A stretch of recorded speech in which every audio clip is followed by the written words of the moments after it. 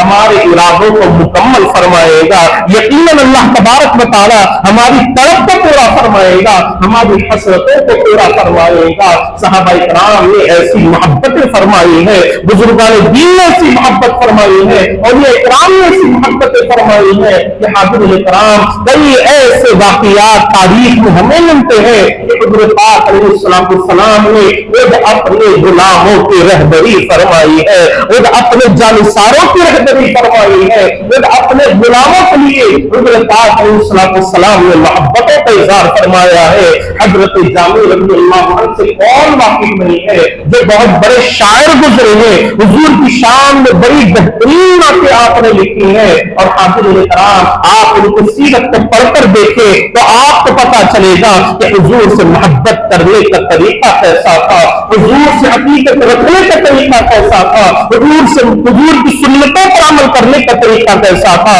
حضرت جابر رضی اللہ عنہ اور ایسی محبتوں بڑی نعت آپ نے لکھی کہ حضرت پاک علیہ السلام کی بارگاہ پر جب وہ نعت شریف کو جا کر سنائیں گے تو پیارے آقا صلی اللہ علیہ وسلم خود اپنے روضے انور سے باہر نکلیں گے اور ان سے مصافحہ فرمائیں گے۔ چنانچہ حاضرین کرام اسی طلب کو لے کر، اسی محبت کو لے کر حضرت جابر رضی اللہ عنہ اللہ کے شریف کو لکھا، جب مکمل ہو گئی تو رخت سفر بابا سفر پر نکل پڑتے ہیں، مدینہ پاک کو جانے کے لیے نکل پڑتے ہیں، حضور کے روضے انور کی زیارت کے لیے نکل پڑتے ہیں، اور روایات میں آتا ہے کہ پیارے آقا صلی اللہ علیہ وسلم مدینہ پاک کے گورنر کے خواب میں آتے ہیں اور آ کر فرماتے ہیں، آپ کے حضرت جامی کے حلیے کو بتاتے ہوئے ارشاد فرماتے ہیں کہ انہیں میرے پاس آنے سے روک لیا جائے، انہیں میرے پاس آنے سے روک لیا جائے۔ چنانچہ گورنر دوسرے دن حضور پاک علیہ السلام کے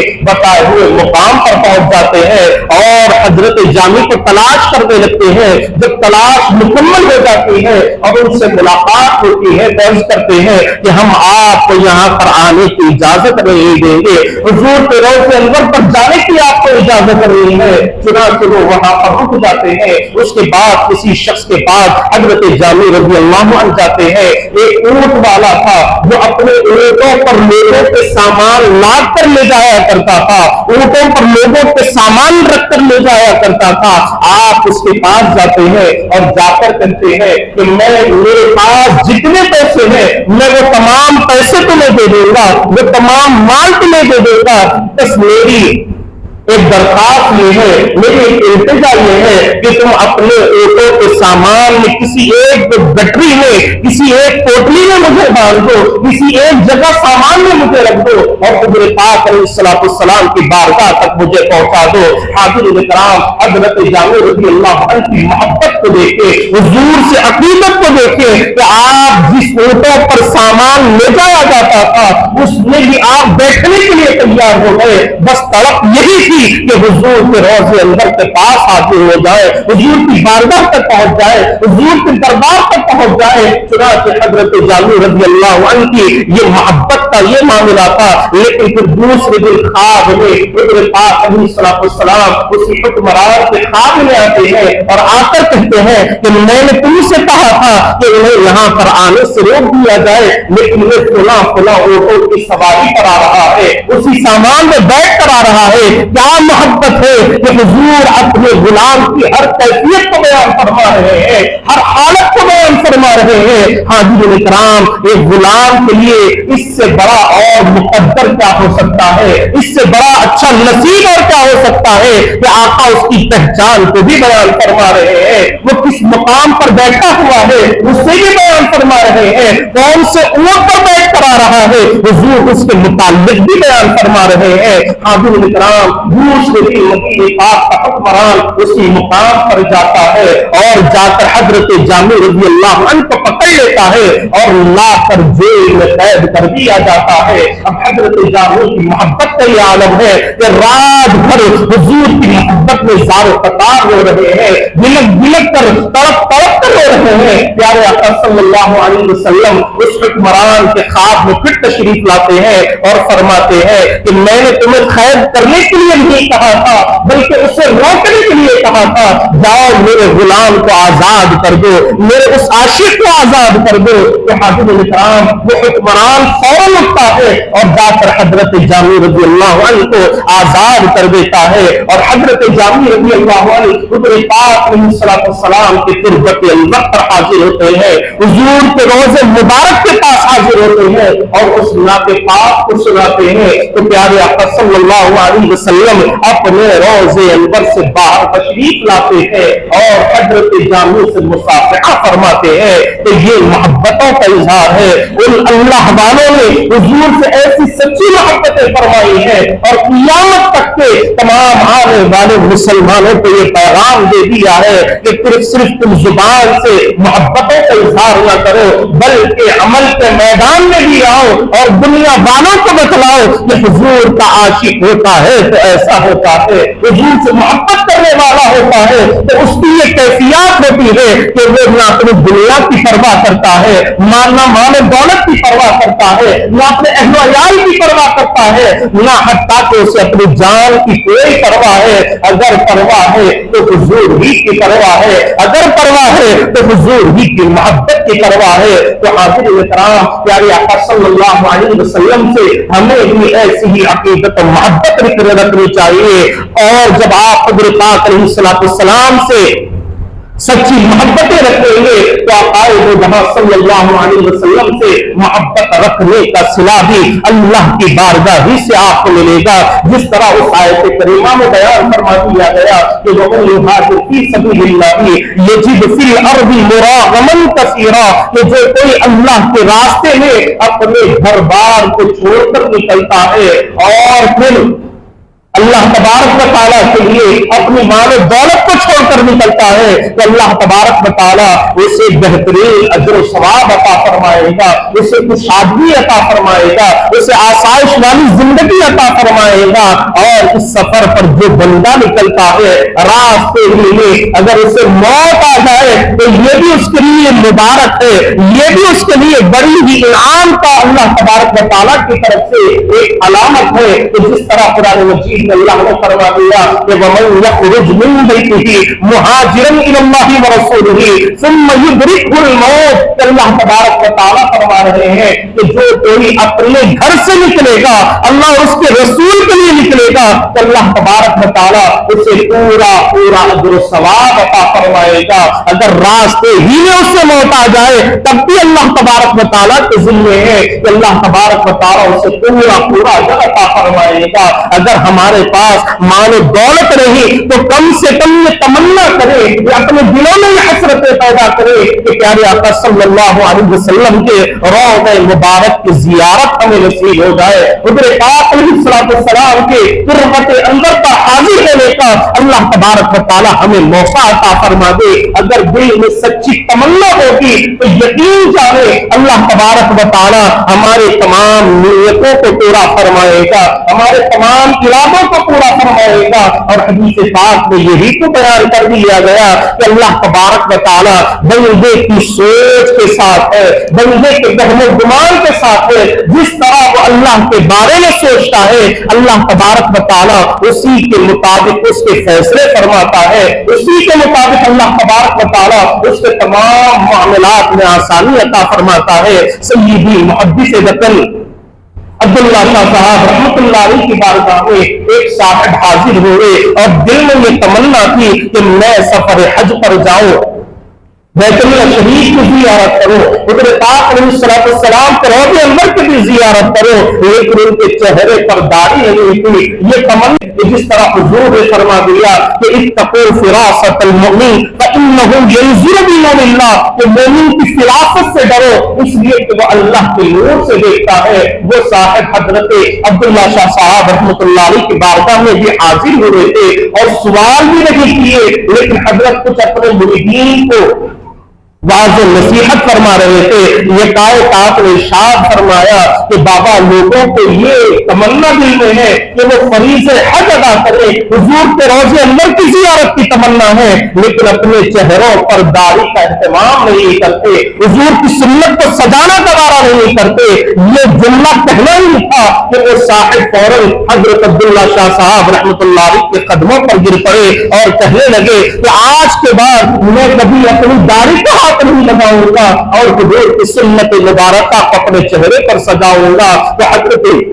محدث علیہ رحمۃ اللہ نے اپنے ہاتھوں کو اللہ کی بارگاہ میں اٹھایا اور ان کے لیے دعا فرمائی. تو اللہ کے ولی کی دعا کی برکت یہ ہوئی کہ اللہ تبارک و تعالیٰ نے اپنے گھر کی زیارت کے لیے انہیں بلا لیا. حضور پاک علیہ السلام کے روضہ مبارک کی زیارت اللہ نے انہیں نصیب فرمائی. تو حاضرین کرام, اگر ہمارے دلوں میں بھی سچی تمنا ہوگی اور حضور کی سنتوں پر ہم عمل کریں گے تو یقیناً اللہ تبارک و تعالیٰ ہمارے ارادوں کو بھی پورا فرمائے گا اور بیت اللہ شریف کی زیارت سے بھی ہمیں سرفرازی عطا فرمائے گا اور وہ انعام بھی عطا فرمائے گا کہ ہم بھی پیارے آقا صلی اللہ علیہ وسلم کے روضہ مبارک کی زیارت کر سکے, حضور کے روضہ انور کے پاس کھڑے ہو کر سلام کر سکے. لیکن اس کے لیے شرط یہ ہے کہ پہلے ہم فرائض کے پابند ہو جائیں, پہلے ہم حضور کی سنتوں کے پابند ہو جائیں. یہ نہیں کہ ہماری نمازیں قضا ہو رہی ہیں, یہ نہیں کہ ہم اپنے لوگوں کے حقوق کو تلف کر رہے ہیں, یہ نہیں کہ ہم حضور کی سنتوں کو چھوڑ رہے ہیں, اور دوسری طرف ارادہ ہے کہ ہم حج کے سفر پر جائیں,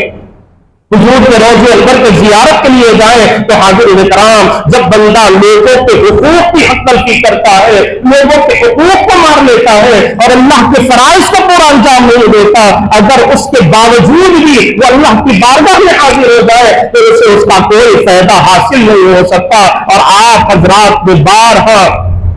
یہ مشاہدہ کیا ہوگا کہ کئی لوگ بار بار حج پر جاتے ہیں, بار بار عمرے پر جاتے ہیں, لیکن جب واپس آتے ہیں تو ان کی زندگیوں میں کوئی تبدیلی نہیں ہوتی, ان کی زندگیوں میں کوئی چینجز نہیں ہوتا. جس حالت سے پہلے گئے تھے واپس آنے کے بعد بھی وہی حالتوں پر قائم ہے, وہی کیفیتیں ان کے اندر موجود ہیں. پہلے جس طرح نمازیں قضا ہو رہی تھی آج بھی نمازیں قضا ہوتے ہوئے نظر آ رہی ہے, جس طرح پہلے سنتیں قضا ہو رہی تھی آج بھی اسی طرح سنتوں کو چھوڑتے ہوئے نظر آئیں گے. تو آپ مجھے بتلائیں کہ اس طرح اگر ہم سفر حج پر جائیں, اس طرح اگر ہم حضور کے روضے مبارک کی زیارت کے لیے جائیں اور اپنی زندگیوں میں کوئی انقلاب پیدا نہ ہو, اپنی زندگیوں میں کوئی چینج پیدا نہ ہو, اپنی زندگیوں میں کوئی تبدیلی پیدا نہ ہو, تو اس طرح کے سفر کا ہمیں کیا فائدہ حاصل ہوگا, اس طرح کا سفر کرنے کا ہمیں کیا نفع حاصل ہوگا. سچی محبت کا معاملہ ہے تو حضرت اویس قرنی کی زندگی کو اٹھا کر دیکھے کہ ساری زندگی حضور کی زیارت کے لیے تڑپتے رہے. ظاہری طور پر حضور کی کبھی آپ کو زیارت نصیب نہیں ہوگی, لیکن باطنی طور پر خواب میں حضور پاک علیہ السلام کی کئی مرتبہ آپ زیارت سے مشرف ہوئے ہیں. حضرت امام جلال الدین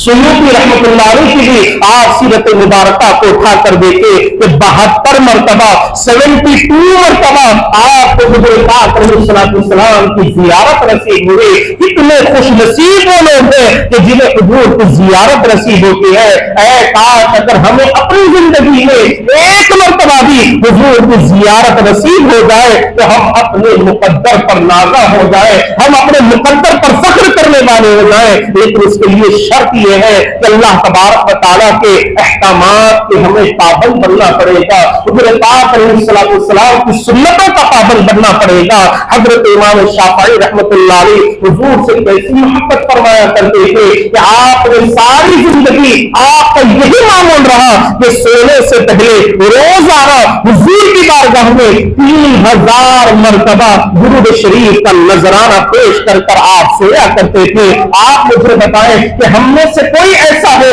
کہ جو سونے سے پہلے حضور کی بارگاہ میں درود السلام کا نذرانہ پیش کرتے ہیں؟ کیا پیارے آقا صلی اللہ علیہ وسلم کی بارگاہ میں محبتوں کا اظہار کرتے ہیں؟ اگر نہیں کرتے ہیں تو آج سے ارادہ کر لیں کہ کم سے کم 200 مرتبہ ہی صحیح حضور کی بارگاہ میں درود